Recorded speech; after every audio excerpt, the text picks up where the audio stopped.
오늘 우리에게 새날을 주신 하나님을 찬양합니다. 찬송가 543장 찬양하겠습니다.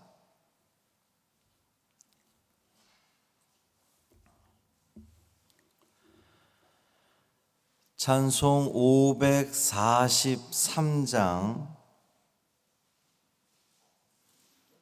어려운 일 당할 때 찬양함으로 새벽 기도회를 시작하겠습니다. 어려운 일 당할 때 나의 믿음 적으나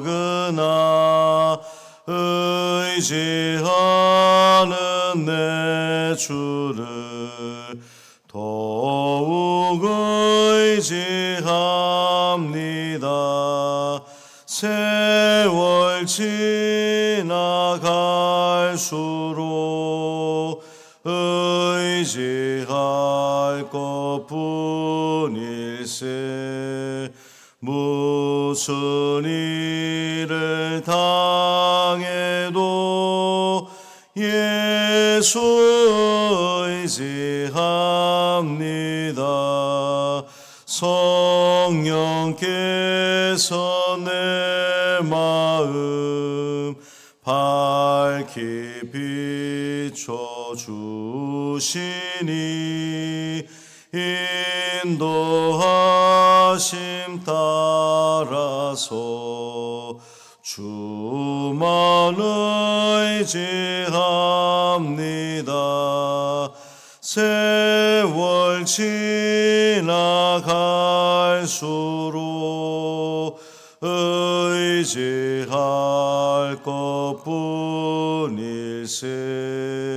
무슨 일을 당해도 예수 의지합니다.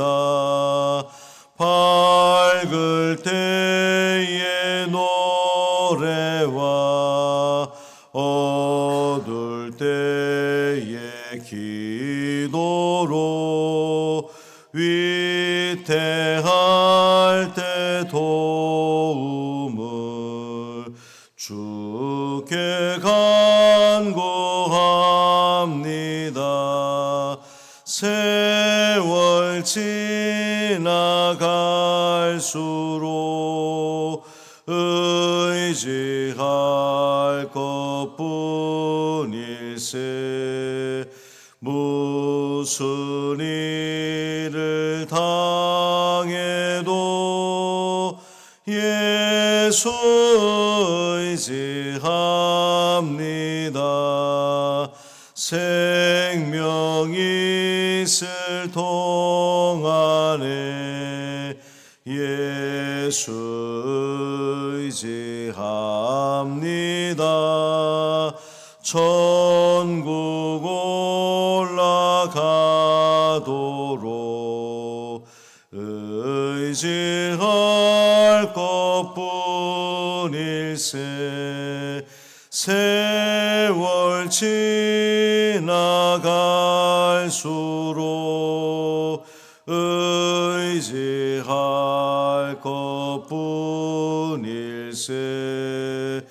무슨 일을 당해도 예수 의지합니다.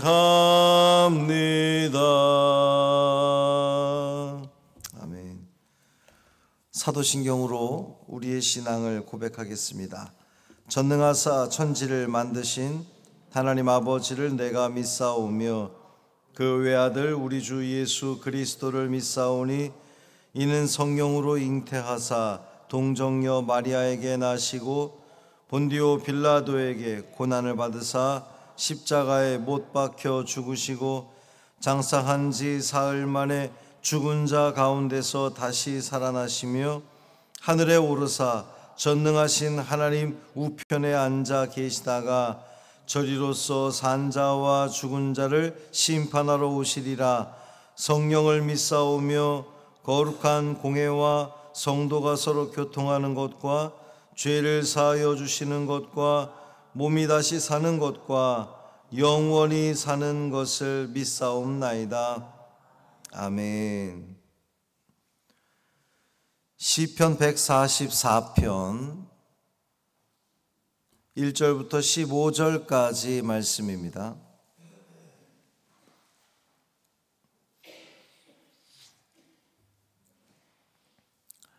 시편 144편 1절부터 15절까지 말씀, 다윗의 시 함께 읽습니다. 나의 반석이신 여호와를 찬송하리로다. 그가 내 손을 가르쳐 싸우게 하시며 손가락을 가르쳐 전쟁하게 하시는도다. 여호와는 나의 사랑이시요 나의 요새이시요 나의 산성이시요 나를 건지시는 이시요 나의 방패이시니 내가 그에게 피하였고 그가 내 백성을 내게 복종하게 하셨나이다. 여호와여, 사람이 무엇이기에 주께서 그를 알아주시며 인생이 무엇이기에 그를 생각하시나이까. 사람은 헛것 같고 그의 날은 지나가는 그림자 같으니이다. 여호와여, 주의 하늘을 들이우고 강림하시며 산들에 접촉하사 연기를 내게 하소서. 번개를 번쩍이사 원수들을 흩으시며 주의 화살을 쏘아 그들을 무찌르소서. 위에서부터 주의 손을 펴사 나를 큰 물과 이방인의 손에서 구하여 건지소서. 그들의 입은 거짓을 말하며 그의 오른손은 거짓의 오른손이니이다. 하나님이여, 내가 주께 새 노래로 노래하며 열줄 비파로 주를 찬양하리이다. 주는 왕들에게 구원을 베푸시는 자시요 그의 종 다윗을 그 해하려는 칼에서 구하시는 자신이이다. 이방인의 손에서 나를 구하여 건지소서. 그들의 입은 거짓을 말하며 그 오른손은 거짓의 오른손이니이다. 우리 아들들은 어리다가 장성한 나무들과 같으며 우리 딸들은 궁전의 양식대로 아름답게 다듬은 모퉁이 돌들과 같으며 우리의 곳간에는 백곡이 가득하며 우리의 양은 들에서 천천과 만만으로 번성하며 우리 수소는 무겁게 실었으며 또 우리를 침노하는 일이나 우리가 나아가 막는 일이 없으며 우리 거리에는 슬피 부르짖음이 없을진데 이러한 백성은 복이 있나니 여호와를 자기 하나님으로 삼는 백성은 복이 있도다. 아멘. 이 말씀은 하나님 말씀입니다. 여호와를 자기 하나님으로 삼는 백성은 복이 있다 그랬습니다. 하나님만을 섬기며 의지함으로 복된 하루 살아가시기를 주님의 이름으로 축원합니다. 누군가 인생에 대해서 말하기를 인생이란 연속되는 시련과 그 시련을 극복하는 과정이다, 이렇게 말한 바 있습니다. 사람은 그 시련을 극복하기 위해서 참 많은 노력들을 기울입니다만 잘 극복이 되지 않습니다. 우리가 삶 가운데 만나는 크고 작은, 말 그대로 크고 작은, 어떤 이는 그 삶 가운데 오는 시련이 무척 크게 다가오는, 크게 여겨지는 이가 있고, 똑같은 문제도 대수롭지 않게 여기는 일도 있겠지만, 어찌됐든 그 문제를 극복하기를 원하고 또 애들을 써보지만 하나님 안에 거할 때만이 그 문제를 우리는 진정 온전히 해결할 수 있으리라 믿습니다. 오늘의 시는 다윗의 시라고 하는 표제가 되어 있지만, 여러분 말씀을 읽으면서 좀 알아차리셨습니까? 1절부터 11절까지와 또 12절부터 15절까지가 대지가 나눠져 있어요. 여기 동그라미 문단이 나눠져 있는 거죠. 1절부터 11절까지는 1인칭 시점으로 이야기를 합니다. 화자가 다윗이에요. 근데 12절부터는 화자가 1인칭 개인이 아니라 복수, 1인칭 단수가 아니라 복수, 우리라고 지금 이야기합니다. 자, 그렇다면 이 시를 어떻게 읽어야 될 것이냐? 1절부터 끝절까지 전부 다 다윗의 시로 볼 것이냐? 그러긴 어렵죠. 왜냐하면 앞에는 개인이지만 12절부터는 우리라고 표현되는 것이 또 그 전개 방식이 또 다르기도 하고요. 자, 그럼 이 시를 어떻게 읽어야 되느냐? 1절부터 11절까지는 왕인 다윗이 쓴 그 기도고요. 12절부터 15절까지는 백성들의 화답, 이렇게 보면 됩니다. 자, 요 전제로 읽으면 이해가 될 거예요. 먼저 다윗은 하나님이 자신의 손과 손가락을 가르쳐서 전쟁하게 하셨다. 이제 손을 가르쳐서 전쟁하게 하셨다는 것은 다윗이 이 전쟁을 지휘했다는 것을 의미하는 겁니다. 이스라엘의 지도자인 자신을 하나님이 많은 시련에서 건져주셨고 이방인들을 자기에게 복종시키셨는데, 이 모든 일들이 하나님의 사랑 때문에 주어진 복과 은혜다라고 다윗은 지금 고백하는 겁니다. 그는 자신은 헛것에 불과하다, 지금 이렇게 고백했어요. 나는 헛것입니다. 다윗은 왕이거든요. 근데 자기가 헛것이라고, 또 지나가는 그림자 같이 아주 연약한 존재라고 고백을 합니다. 그러니까 자기에게 펼쳐지는 이 모든 복과 은혜, 특히 이제 전쟁을 지휘했는데 그 전쟁 가운데 승리하게 됐던 모든 것이 나의 공로나 능력이 아니라 전적인 하나님의 은혜였습니다 라고 그렇게 고백하는 거예요. 나는 헛것이고 나는 그림자인데, 이 헛것과 그림자가 지휘하는 전쟁을 어떻게 이길 수 있습니까? 하나님이 하신 일이라고 지금 이렇게 고백하는 겁니다. 우리는 살면서 이제 크고 작은 업적들을 이루며 살고요. 또 그것을 자랑한단 말이죠. 아, 내가 이렇게 이루었어. 이거 내가 한 거야. 근데 사실 우리가 이루어내는 그 모든 업적들은, 성취들은 하나님의 은혜 가운데 이루어졌다는 것을 우리는 잊으면 안 됩니다. 절대로 내 능력으로, 내 힘으로 하나님이 막으시면 우리는 아무것도 할 수 없거든요. 하나님이 허락하지 않으면 그 어떤 것도 이룰 수 없는 겁니다. 우리는 이 사실을 잊으면 안 되겠습니다. 우리는 인생의 모든 과정뿐만 아니라 그 결과까지도 하나님의 신실한 사랑, 하나님의 베풀어 주신 은혜 때문이었다는 사실을 우리는 인정하고 살아가야 됩니다. 그것을 인정하는 자만이 하나님을 의지할 수 있겠죠. 아, 이거 다 하나님께서 하신 일입니다라고 고백이 되어져야 하나님을 더욱더 의지하며 살지 않겠습니까? 7절에 보면 위에서부터 주의 손을 펴사 나를 큰 물과 이방인의 손에서 구하여 건지소서. 다윗은 지금 하나님께 간구하는 겁니다. 구하여 건지소서. 그러니까 지금 이 나라가 어떤 그 대적들로부터 어려움을 당하고 있는 거예요. 전쟁의 위협. 그래서 이 어려움으로부터 이 백성을 좀 구하여 주십시오, 건져 주십시오라고 기도하고 있는데, 다윗은 주님이 주시는 이 승리를, 이 전쟁에서 이기는 것을 구원이라고 표현한 거예요. 구원. 다윗이 전쟁에서 승리를 구원으로 표현하는 것은 이 전쟁의 주도권이, 능력이 나에게 있는 것이 아니라 하나님이 나를 구원해 주셨고, 하나님이 이 백성을 구원해 주셨고, 이 나라를 구해 주셨다고 하는 고백 가운데에 이 전쟁의 승리는 구원입니다 라고 고백할 수 있었던 겁니다. 하나님의 은혜로 우리 가운데에 함께 하실 때에 우리는 그 모든 시련과 어려움들을 이기며 살아갈 수 있다는 거죠. 자, 12절 이하의 백성들의 화답을 보면, 백성은 이제 전쟁에서 승리한 결과로 자녀들이 건강하게 자라기를 또 바라고, 풍성한 소출을 거두고, 가축들이 번성하고, 나라가 평안하고, 이런 것들을 지금 노래하고 있는데, 백성은 이 모든 복이 하나님을 주인으로 모시는 그 백성에게 주시는 은혜다라고 고백하고 있는 겁니다. 하나님의 선물이라고 고백하는 거죠.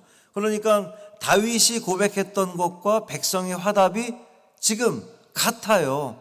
다윗도 이 전쟁에서 승리할 수 있었던 것은 당연한 것이 아니라 하나님의 전적인 은혜였습니다라고 고백하는 건데, 백성들 역시도 우리가 이 전쟁에서 승리함으로 말미암아 우리 모든 소출들이 풍성해지고 자녀들이 부해지는 이 모든 것들이 다 하나님의 은혜였습니다. 하나님을 주인으로 모신 그 백성들에게 주시는 하나님의 전적인 은혜였습니다 라고 이렇게 같은 고백을 하는 겁니다. 백성이 구하는 것이 자녀의 번영, 물질적인 복들을 쭉 이야기를 했는데, 이것은 정말 그 문자적인 그런 그 복과 은혜로 우리가 이해하기보다는 하나님께서 베풀어 주시는 풍성한 은혜의 그 한 단면, 그걸 표현한 것이다, 이렇게 보면 됩니다. 우리가 하나님의 은혜의 그 풍성함을 기억하고 그 하나님과 관계 맺고 있는 그 자신들의 복된 삶을 기뻐하는 거예요. 우리가 구해야 될 것도 마찬가지입니다. 우리는 하나님의 복을 구하지만 사실은 하나님의 복을 구하기보다는 복 주시는 하나님을 구해야 되는 거예요. 이 비슷한 것 같지만, 여러분, 우리 하나님께 건강을 주십시오, 물질의 복을 주십시오, 자녀가 이제 시험을 앞두고 있는데 합격의 은혜를 주십시오 라고 구할 수 있지만, 보다 더 지혜로운 간구는 그 눈에 보이는 복이 아니라 그 복을 주시는 하나님을 간구하는 거예요. 우리가 수험생들을 위해서 기도할 때도, 하나님, 저들이 이번 시험에서 한 문제 더 많이 맞추게 해주십시오, 더 좋은 대학에 들어가게 해주십시오, 우리의 자녀들이 더 좋은 곳으로 취직하게 해주십시오, 이 고백을 하기보다는 저들이 이 과정을 통해서 하나님을 알게 해주십시오, 하나님을 의지하게 해주십시오, 하나님을 의지하게만 한다면 하나님께서 베풀어 주시는 그 은혜를 다 누리게 될 줄 믿습니다라는 그 믿음을 갖게 해달라고 우리는 기도해야 되겠습니다. 사랑하는 성도 여러분, 우리 기도의 목적이 당장 눈앞에 있는 문제 해결에 있는 것이 아니라 그 문제를 해결해 주시는 하나님을 간구하십시오. 그 하나님이 나와 함께 하시고 하나님의 능력이 나에게 임하고 하나님이 나를 예쁘게 봐주신다면 그 모든 문제는 문제가 되지 않을 것입니다. 우리는 오늘도 그것을 위해 기도함으로 하나님께 칭찬받고 예쁨받고 응답받는 우리의 기도 되기를 주님의 이름으로 축원합니다. 살아계신 아버지 하나님, 감사합니다. 전쟁 가운데에, 백성들의 어려움 가운데에, 나라의 위기 앞에서 왕인 다윗은 하나님께 간구했습니다. 기도했습니다. 이 모든 것을 하나님께서 이루어 주실 줄 믿고 영광을 돌렸습니다. 백성들도 똑같은 마음으로 화답했습니다. 주님, 우리도 주님을 찬양합니다. 우리 가운데 역사하실 하나님을 기대합니다. 이 모든 시련과 어려움들을 이기고 극복해 주실 수 있는 분은 능력의 하나님이신 줄 믿습니다. 오직 주님만을 의지하며 나아가는 우리가 되게 하여 주옵소서. 시험을 앞둔 우리의 자녀들이 있습니다. 또 취업을 앞둔 우리의 자녀들이 있습니다. 하나님, 저들이 주님을 바라보게 하여 주옵소서. 지금 인생의 가장 힘들고 어려운 때에, 정말 절실한 이 때에 저들이 주님을 바라보며 주님을 의지하며 주님 앞에 나와 기도하는 저들이 되게 하여 주옵소서. 우리의 이 모든 문제를 해결해 주실 수 있는 분은 나의 지혜와 나의 능력이 아니라 오직 하나님의 능력인 줄 저들도 깨닫게 하여 주옵시고, 주님 앞에 엎드려 기도하며 하나님의 도움을 간구하며 주님께서 저들의 삶을 책임져 주시는 복된 인생들 살아가게 하여 주옵소서. 우리 주 예수 그리스도의 이름으로 축복하며 기도합니다. 아멘. 하늘에 계신 우리 아버지여, 이름이 거룩히 여김을 받으시오며 나라가 임하시오며 뜻이 하늘에서 이루어진 것 같이 땅에서도 이루어지이다. 오늘 우리에게 일용할 양식을 주시옵고 우리가 우리에게 죄 지은 자를 사하여 준 것 같이 우리 죄를 사하여 주시옵고 우리를 시험에 들게 하지 마시옵고 다만 악에서 구하시옵소서. 나라와 권세와 영광이 아버지께 영원히 있사옵나이다. 아멘.